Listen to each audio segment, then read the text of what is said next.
Assalamualaikum warahmatullahi wabarakatuh.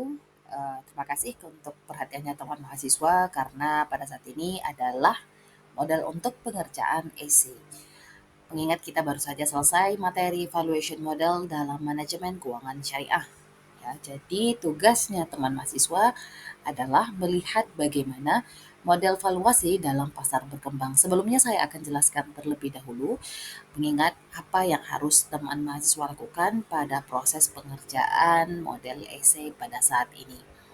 Nah, seperti yang sudah saya jelaskan sebelumnya, valuation model atau bisa kita terjemahkan dalam model valuasi adalah suatu metode yang digunakan untuk menentukan nilai wajar atau nilai intrinsik dari suatu aset perusahaan ataupun investasi, di mana proses ini sangat penting di dalam keuangan dan juga investasi yang dapat memberikan gambaran secara jelas mengenai nilai aktual dari suatu entitas atau aset yang dapat digunakan untuk pengambilan keputusan.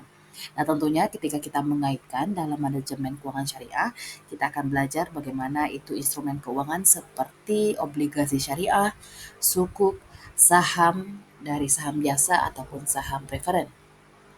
Nah, Eee, di dalam penjelasan bahwa model valuasi di pasar berkembang memiliki tantangan unik yang dipengaruhi oleh berbagai faktor, termasuk volatilitas pasar dan ketidakpastian ekonomi.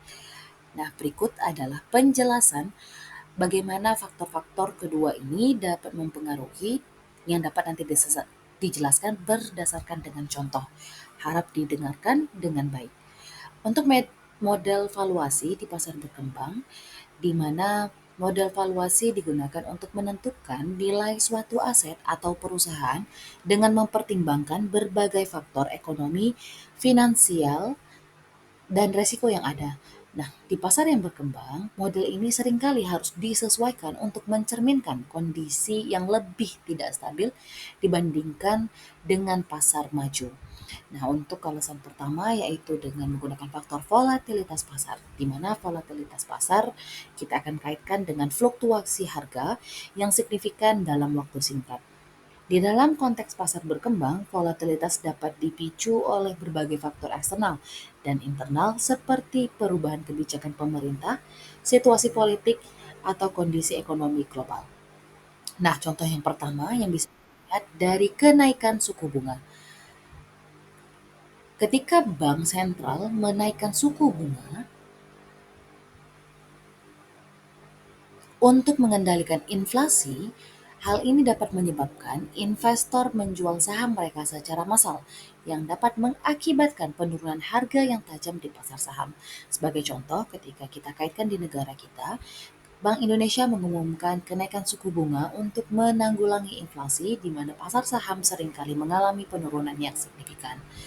Nah, hal-hal ini bisa dapat kita lihat ya, yang berlaku saham emas sedang menurun drastis.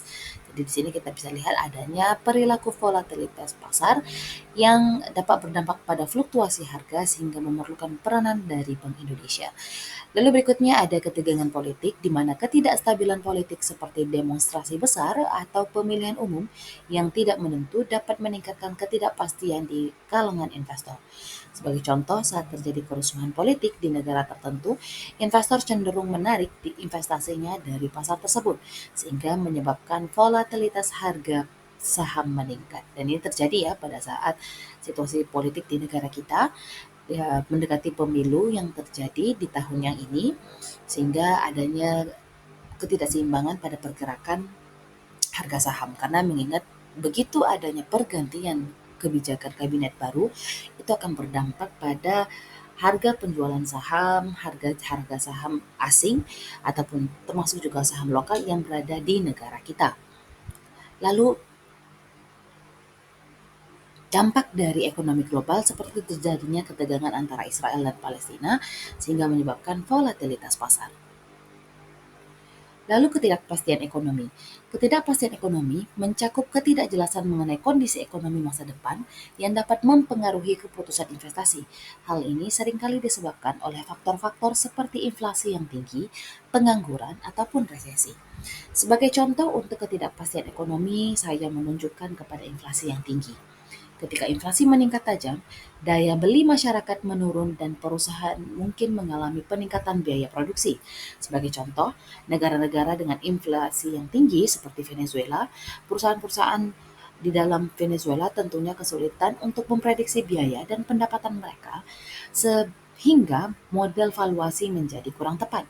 Lalu ada krisis ekonomi, di mana krisis ekonomi global atau regional dapat menyebabkan ketidakpastian yang besar. Contohnya adalah krisis keuangan tahun 2008 yang menyebabkan global crisis yang berdampak luas pada banyak negara yang berkembang. Banyak perusahaan mengalami kesulitan likuiditas dan penurunan permintaan, sehingga model valuasi yang harus disesuaikan secara drastis untuk mencerminkan realitas yang baru.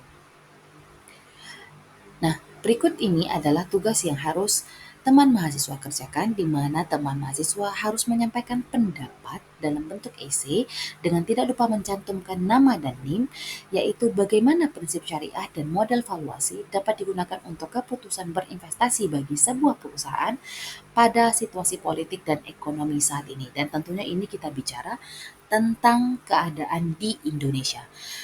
Sehingga di sini saya berikan penutupnya bahwa model valuasi di pasar berkembang harus mempertimbangkan volatilitas pasar dan ketidakpastian ekonomi yang lebih tinggi dibandingkan dengan pasar maju.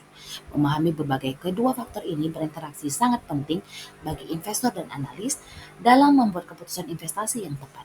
Adaptasi terhadap kondisi lokal serta pemantauan terus-menerus terhadap faktor-faktor eksternal sangat diperlukan untuk meningkatkan akurasi model valuasi dalam konteks ini.